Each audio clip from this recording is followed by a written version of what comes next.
Hello, everybody, and welcome to Music Industry Insights Worldwide. Today we have Stephen Hustle Hudson with us. Hi, Stephen. How are you?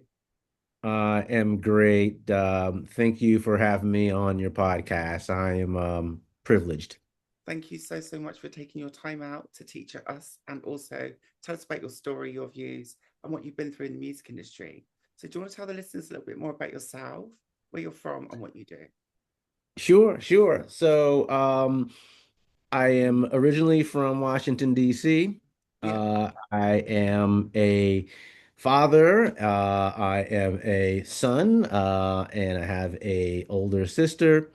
I have two children, and they are both grown adults. congratulations. And so that's where I'm from. Yeah, I always saw myself as a athlete and an artist, awesome. so I could go more into those specific things, but that's basically who I am at my core.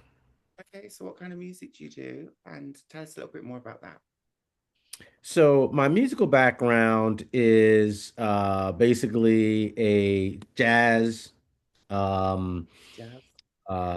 background. I Yeah, played jazz piano, went to Howard, studied jazz piano. While I was there, though, I discovered the business end of it. I studied actually, my major was music business. And I took an interest in that, and I saw that, well, maybe I had a few years more practice that's needed to keep what's up important. Yeah. with my classmates. Some of them were outstanding, and I thought, well, maybe I'd be better off representing these guys Yeah. than trying to compete with them. Yeah. So that's how I ended up in the business of it all. So yeah. Oh, well done. How long have you been doing this for? Oh wow. Over 25 years probably at this Wow, point. that's awesome. Since Howard, yeah. So you've seen a lot of changes going on in the music industry. Did you have a musical education or did you find it as a passion as well? Did you get into it through friends and obviously a passion, or how did you get into it? Yeah, well, I studied because I loved it. I was passionate about it. Yeah. But I didn't continue along that route. I switched over to business, like I said, and found a kind of a new passion. But I still do produce, and I have a label. I have projects and so on. You can find my music and so on.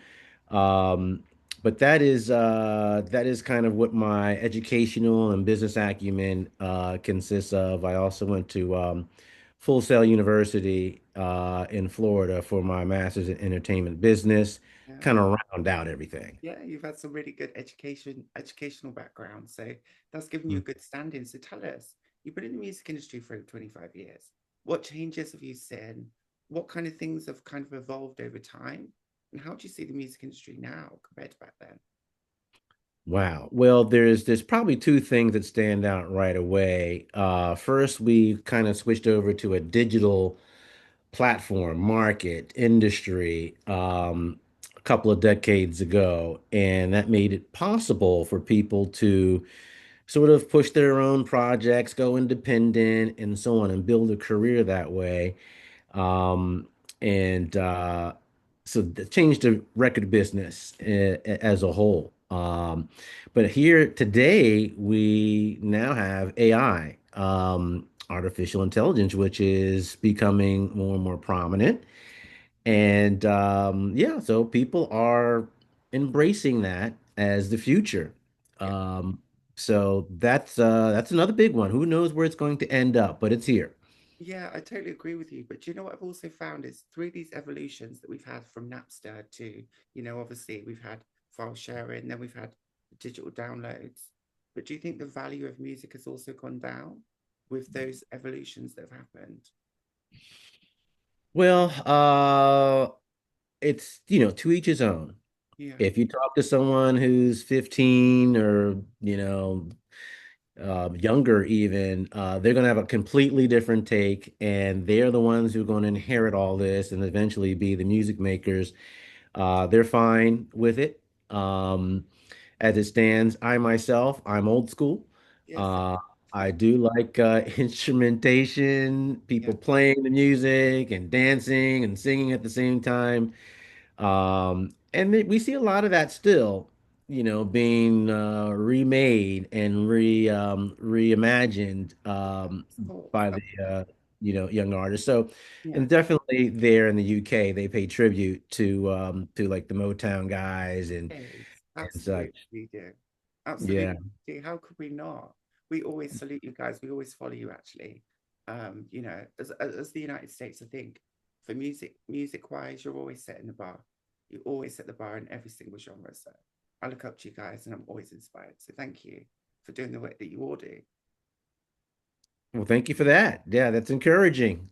It's a pleasure. Thank you. And artists are making it now. There's so much competition.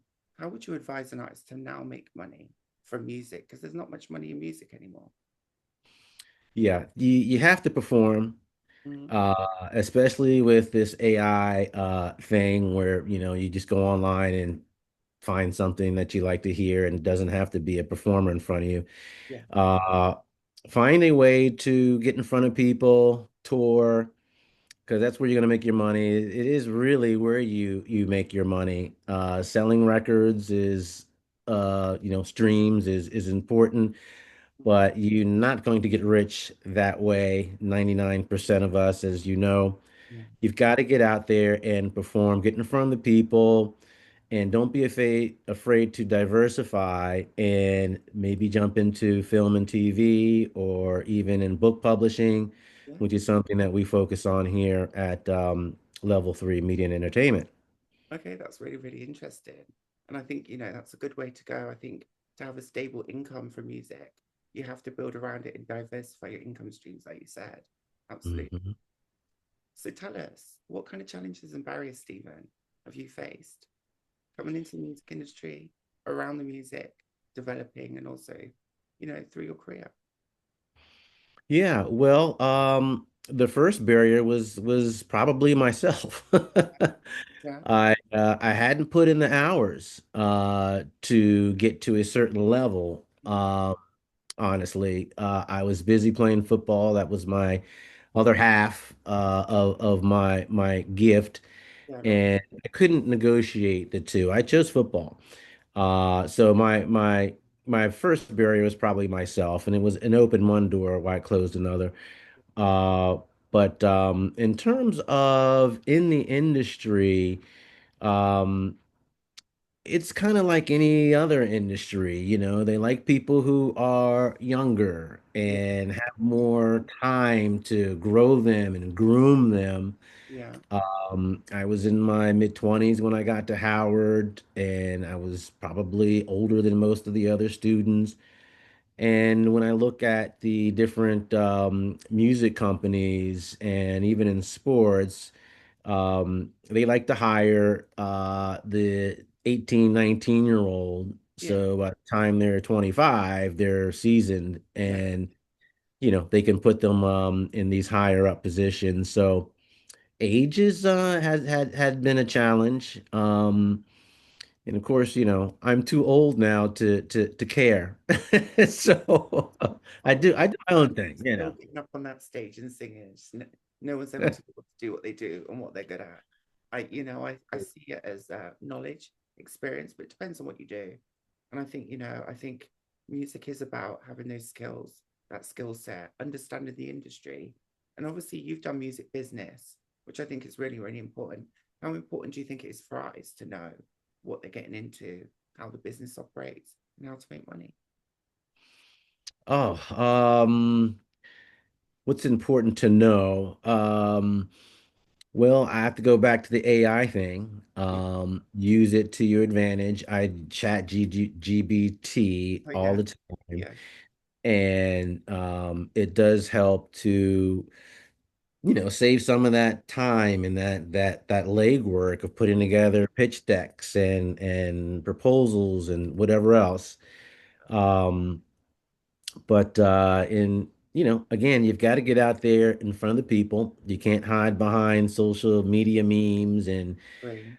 filters. You've got to get out there in front, doing things like this. certainly you want to do. And again, diversify.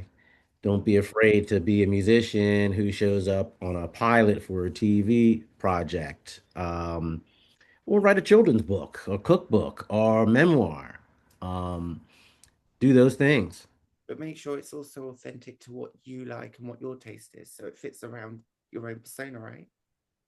That's true. Yeah, Yeah, you have to be who you are because that's who you are. You can't be anybody else. right. Authenticity. Um, so that's extremely important. It has you have to be comfortable in your own skin. Find your gift and use that.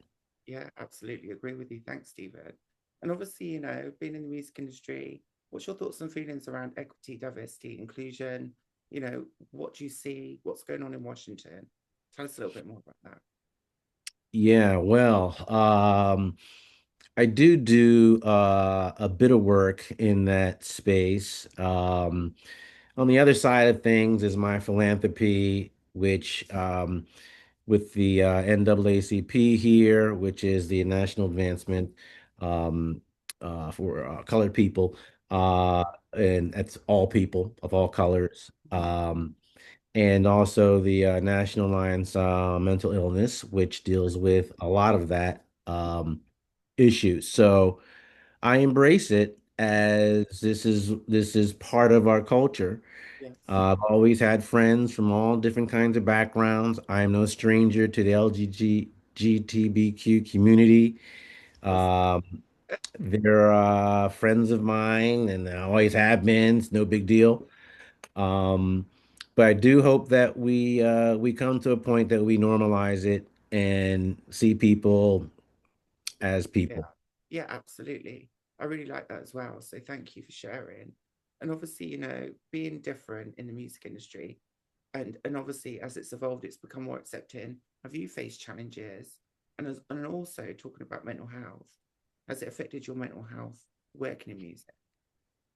Yeah, it has been challenging to financially stay afloat. Yes. You have to balance that. Um, I've always had jobs and careers at the Mm. same time, and I throw school in there as well. Um, but I think me being busier and Sports. having all these balls in the air is been beneficial to my mental health.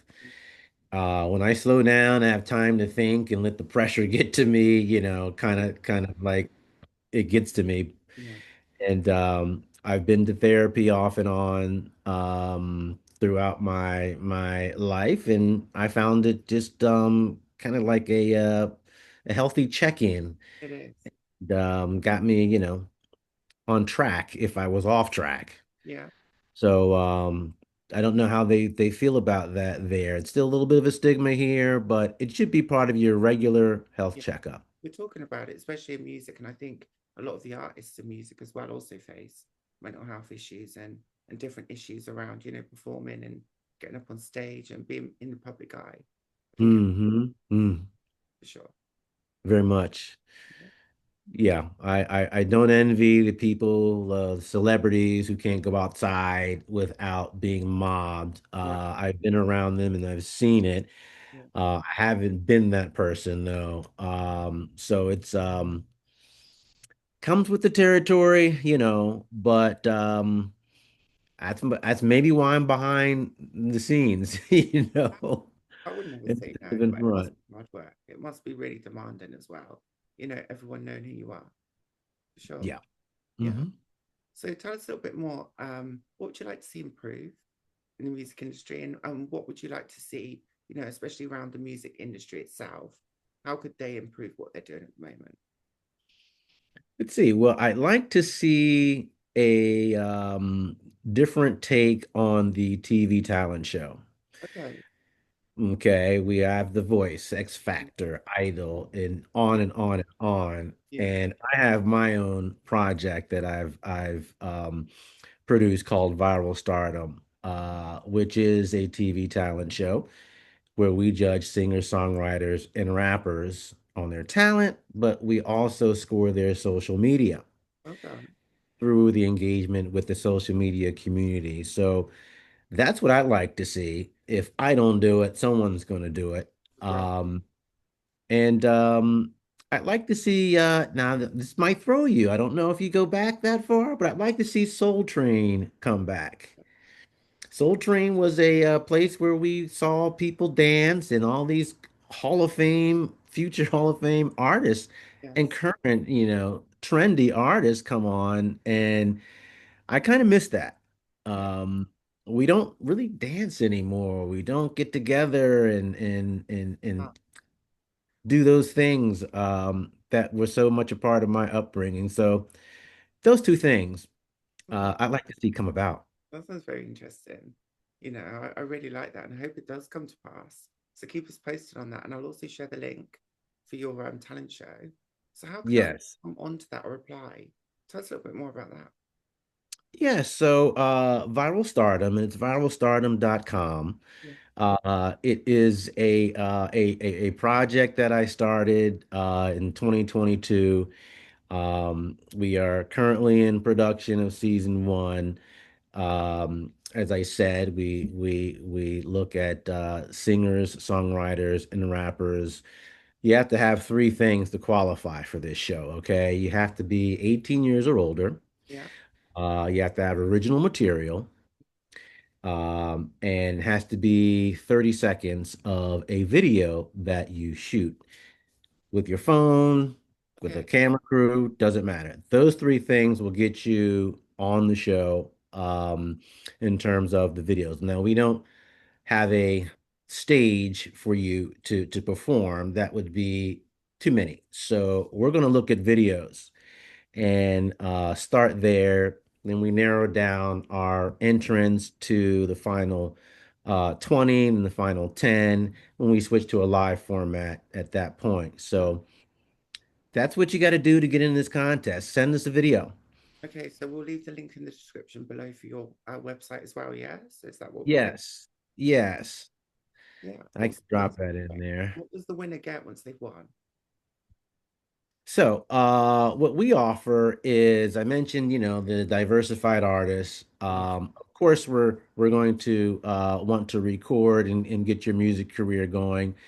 Other than that, we want to offer a TV project or right. film project, also a book publishing deal. So all these things are on the table. We'll probably throw a little cash because cash is still king. So come on, Uh, listeners, reply to this, please. Especially if yeah. it's based in the United States or is this worldwide? So far, we're only statewide. Okay. We do want to expand into the global markets.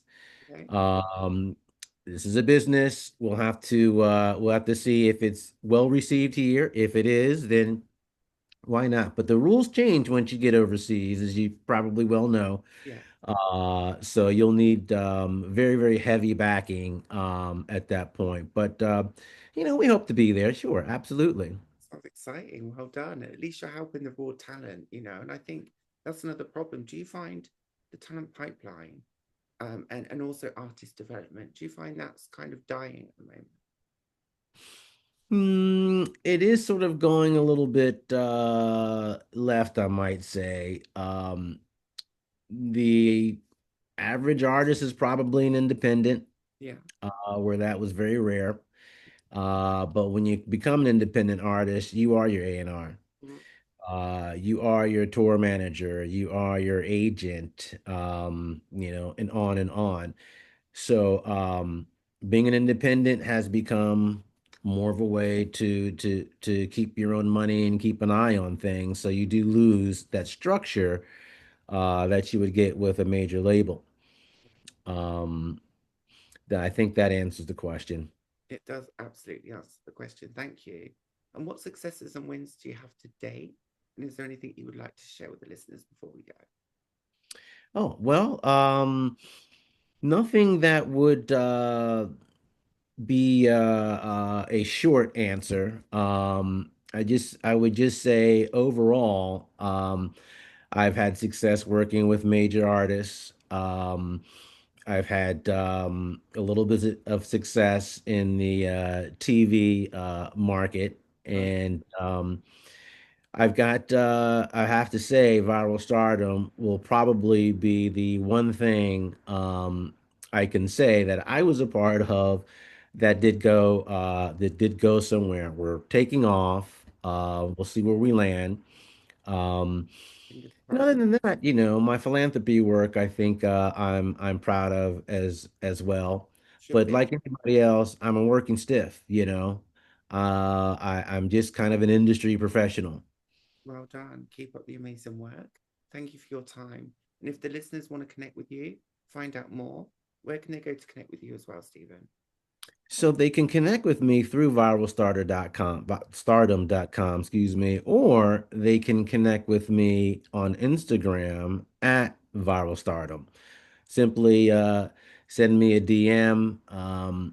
We do have a team of people, so we can field all these inquiries. So either way, you're going to get to me. Love to hear from you. That's viralstardom.com or at Viral Stardom on Instagram. Perfect. That's ViralStardom.